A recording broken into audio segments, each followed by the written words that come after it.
अस्सलाम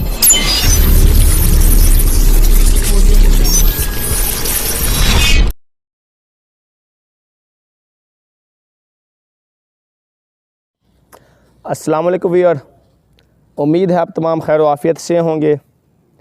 मैं हूं डॉक्टर बिलाल अहमद राना और आप लोग देख रहे हैं हैंडसम माइंड टीवी चैनल। आज हम बात करेंगे एक ऐसे मेंटल फंक्शनिंग डिसऑर्डर के हवाले से जिसमें होता ये है कि एक ख़ातून के अंदर और जो अमूमी तौर पे नौजवान ख़ातून हो या नौजवान लेडी हो या नौजवान फ़ीमेल हो, आप कुछ भी कह लें, कि उसके जिस्म पे कपकपी तारी होना, उसकी आँखें के प्यूपल थोड़े से फैल जाना, उसकी हिस्सी और हरकी इलामात का आना और उसको दौरा पड़ना और बार बार आंखें घुमा के देखना और बाज़ दफ़ा मैदे के मुख्तलिफ़ तरह के मसाइल का होना और बाज़ दफ़ा जिस्म के ऊपर कपकपी तारी हो जाना, उसकी आँखों को खोलने की कोई कोशिश करे ज़बरदस्ती बंद करना, दांत का आपस के अंदर रगड़ पैदा करना, इस मुट्ठी का अमूमी तौर पे बंद हो जाना, टांगों का एक दूसरे के साथ क्रॉस पोजीशन बनाना, पूरे के पूरे जिस्म का अकड़ जाना और हद से ज़्यादा गुस्सा आना, चिड़चिड़ापन की उसके अंदर एहसासात आना और फीलिंग इतनी ज़्यादा हो जाना कि वो एक दूसरे को काट खाने की तरफ दौड़े। और कभी कभी ऐसा भी हो कि वो असली में किसी को काटी, जिसको हम बोलते हैं दांतों से कट करना, तो ये वाली इलामत होना।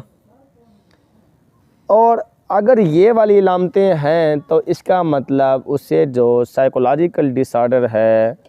उसकी स्टार्ट में दूसरों को मोहब्बत हासिल करने के लिए, दूसरों की अट्रैक्शन को खींचने के लिए और बाद में उसके आदी होकर, यूज़ टू होकर, एडिक्ट होकर उसके रंग में रंग जाना, तो वो हिस्टेरिया की बहुत सारी इलामात, तमाम तर इलामात हिस्टेरिया के उसके अंदर पाई जाती हैं। ये फिर पर्सन टू पर्सन वेरी भी करती हैं। किसी में इलामात कोई एक दो कम हो सकती है, किसी में ज़्यादा हो सकती हैं, कोई किसी कैटेगरी की है, कोई किसी कैटेगरी की है। तो अभी हम इसकी थोड़ी सी, अगर हम इसके तारीख़ के एतबार से बात कर लें तो इसे सबसे पहले जो मुतारिफ़ कराया वो हिप्पोक्रेट यानी बुकरात नामी बंदे ने इसको मुतारिफ़ कराया। और बुकरात ने सबसे पहले ही साइकोलॉजिकल डिसऑर्डर्स की टाइप्स को भी बताया, जिसके अंदर उसने कहा कि 3 तरह की नफ्सियाती बीमारियां होती हैं, जिसमें मैनिया, मेलनकॉलिक और फ्रेंटीज़। अब मेलनकॉलिक, जिसको उर्दू में मालिखोलिया कहा गया है, ये बेसिकली हिप्पोक्रेट ने मुतारिफ़ कराई है, बुकरात नामी बंदे ने, जो कि ग्रीक्स था, यूनानी स्कूल ऑफ थॉट था। और उसने कहा कि जो मेलनकॉलिक या फिर मालिखोलिया होती है, वो उसका ताल्लुक़ औरत की बच्चादानी यानी यूट्रस से मुताल्लिक़ होता है। और उसका कहना था कि जिन खातून की या जिस लड़की की वक्त पे शादी ना हो तो उसकी जिनसी ख्वाहिश की अदम तस्कीन की वजह से ये मसाइल आते हैं। और उसका मानना ये था कि हर औरत की यूट्रस यानी बच्चादानी, बच्चे की ख्वाहिश को, बच्चे को जन्म देने की ख्वाहिश में हर वक्त बेकरार रहती है और उसकी वजह से, हर वक्त बेकरार रहने की वजह से, वो जो यूट्रस है वो बच्चे को खींचना चाह रही होती है, अट्रैक्ट करना चाह रही होती है कि किसी तरह इसमें बुनियाद बने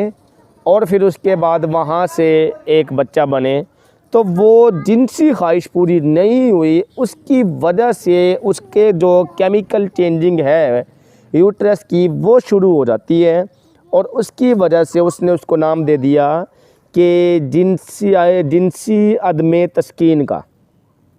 और जिस खातिर लड़की की उम्र अगर एडोलसेंस से ज़्यादा काफ़ी ज़्यादा जूं पर होती जाएगी तो उसको ये बीमारी होने के चांसेस ज़्यादा से ज़्यादा होते जाएंगे। असल में तो जब एक लड़का या लड़की बालिग होती है तो या होता है तो दीन ने कहा है कि फ़ौरी तौर पे आप उसकी शादी कराएं और उसके लिए रास्ते ढूंढें। हमारे मुआशरे में हमारा कंपैरिजन लेवल होने की वजह से हमारा तो मुवाजना नहीं बनता जी, अभी वो हमारे एतबार से अच्छे नहीं है, इसके मुवाजनत इसके कंपेयर इसके मुवाजने के मुताबिक रिश्ता नहीं मिल पा रहा, तो इस वजह से बहुत सारे मसाइल पैदा हो के या हमारी ख्वाहिशात हद से ज़्यादा बढ़ जाने की वजह से वक्त पे शादियाँ ना होने की वजह से उसके अंदर ये इलामात पैदा होती हैं। अब उसको क्या पता उसके वालिदैन को कि हम अपनी बेटी को एक नफसियाती मरीज़ा बना रहे हैं।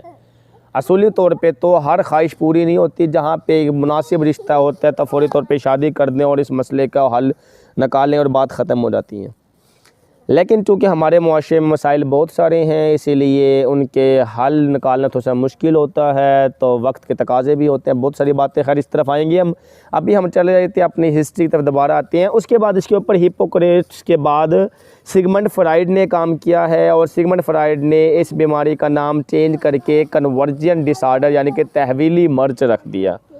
कन्वर्जन डिसऑर्डर और उर्दू में कहते हैं तहवीली व मर्ज, ये DSM-4 TR में भी आ चुका है। खैर वो एक किताबी है, मेरा मकसद आप लोगों को एक आम सोसाइटी को समझाना है, ना कि कोई सिर्फ पढ़ी लिखी सोसाइटी है, बल्कि मैं समझता हूँ कि हर बंदा सीखे, चाहे वो अनपढ़ है या पढ़ा लिखा है, किसी भी तरह से किसी भी एज से उसका ताल्लुक हर बंदा सीखे। इसलिए अब हम इस तरफ आते हैं कि इसको जब बुकरात ने इसने मुतारिफ़ कराया सिगमंड फ्राइड ने, तो उसने भी कहा जी ये एक ऐसी बीमारी होती है कि एक लड़की दूसरों की मोहब्बत को खींचने के लिए शुरू में नकली के दौरे डालती हैं और बेहोश होने की एक्टिंग करती है, फिर आहिस्ता आहिस्ता ये चीज़ उसकी अपनाइयत और फितरत में ढलने की वजह से वो असली में उसको दौरा पड़ता है और उसको पता ही नहीं होता। उसके बाद DSM-4 TR आया और उसके अंदर इस बीमारी को कन्वर्जन का नाम दे दिया, जो कि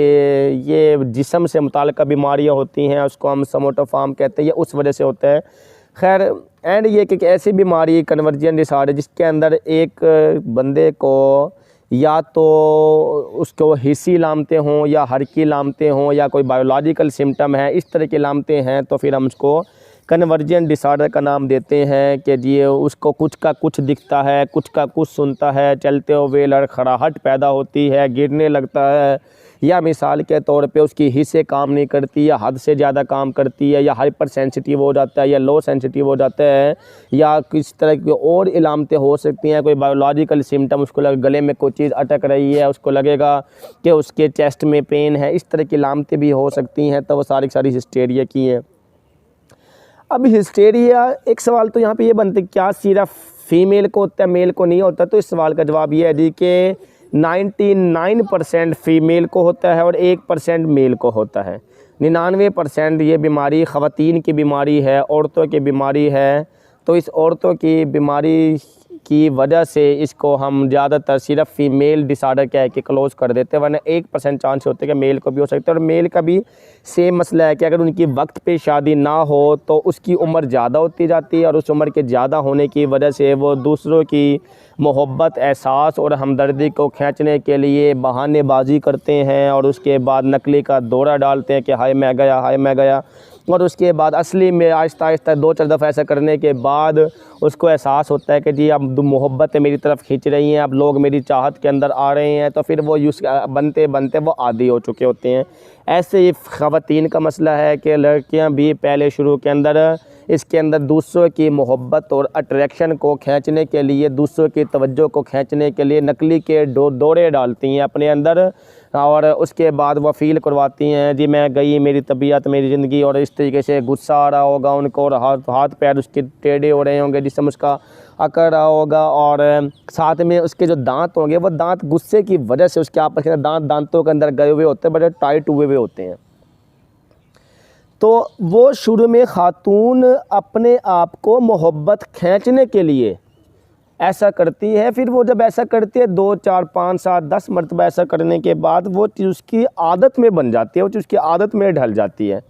अब वो चीज़ उसकी आदत में ढलने की वजह से उसको असली में दौरे पड़ने शुरू हो जाते हैं और उसको फिर एहसास ही नहीं होता। शुरू में उसके नकली के दौरे थे और वो मोहब्बत खींच रही थी, उसके बाद वो आदी हो गई, यूज़ टू हो गई, उसके जिस्म का स्ट्रक्चर ऐसा बन गया, फंक्शनिंग स्टार्ट हो गई। उस जिस्म दिमाग के उस फंक्शनिंग की वजह से वो ऐसा उसको फिर एकदम से दौरा पड़ता है, उसको पता ही नहीं होता क्या हुआ मेरे साथ, क्योंकि वो उसने ख़ुद को ऐसे आदी किया शुरू के अंदर मोहब्बत खींचने की वजह से। तो अगर ये मसाइल अगर आप देखते हैं किसी के अंदर, तो इसका वाहिद हल ये होता है उसके वालिदैन को चाहिए वो फौरी तौर पे शादी कराए उसकी, और जब वक्त पे शादी कराएंगे तो तब भी इस मसले का हल हो सकता है। आप जितना भी डॉक्टर के पास भाग लें इस बीमारी को लेके, डॉक्टर के पास इस बीमारी का इलाज है ही नहीं। आप लोगों ने उसकी शादी करवानी, उसका मसला हल हो जाना होता है कि वो जो उसकी जिनसी तस्कीन होती है वह पूरी हो जानी होती है, और उस जिनसी तस्कीन के पूरे हो जाने की वजह से वो उस मसले का हल निकल आता है। और अमूमी तौर पे अगर औरत की उम्र मिसाल के तौर पे 13-14 साल की उम्र के अंदर एक लड़की ने बालिग होने है, 16-17 साल की उम्र में उसकी शादी करा दे, नहीं करा सकते 20 साल में करा दे, नहीं करा सकते 24-25 साल की उम्र तक करा दे, बस इतनी एज होती है कि मिसाल इससे ज़्यादा एज के अंदर तो फिर वो पागलपन की तरफ जा रही है और भी बहुत सारी नफसियाती बीमारियाँ उसके अंदर जन्म लेगी। जब वक्त पे देखें ना, इंसानी फितरत है, हम इंसानी फितरत से कैसे इनकार कर सकते हैं। अब एक चीज़ इंसानी फितरत से तो इनकार नहीं हो सकता ना। इसीलिए आप इस फितरत के तकाज़ों को समझें, उसके मसले का हल निकालें, और इसके मसले का हल अपने खुद निकालें, किसी डॉक्टर के पास ले जाने वाला केस ही नहीं है। इसीलिए इस इल्म को आप लोगों तक, हर बंदे तक पहुंचाना मैं समझता था कि लाजमी है, और मुझे उम्मीद है कि इससे बहुत कुछ आप सीखेंगे, आप दूसरों को नसीहत कर सकेंगे, उसको समझा सकेंगे। और आप अपनी लाइफ के अंदर और अपने आस-पास पड़ोस के अंदर भी देखेंगे जिसमें कोई मसला आ रहा है तो उसकी ज़िंदगी को तब्दील करने की कोशिश करेंगे। तो मुझे उम्मीद है कि ये वीडियो देखने के बाद आपको काफ़ी हद तक समझ आ गई होगी और आप दूसरे लोगों की मदद कर सकेंगे। जो हमारा मकसद है मुआशरे की इस्लाह वो पूरा हो सकेगा। ठीक है, तो इसके साथ ही इजाज़त दीजिएगा। अल्लाह हाफिज़।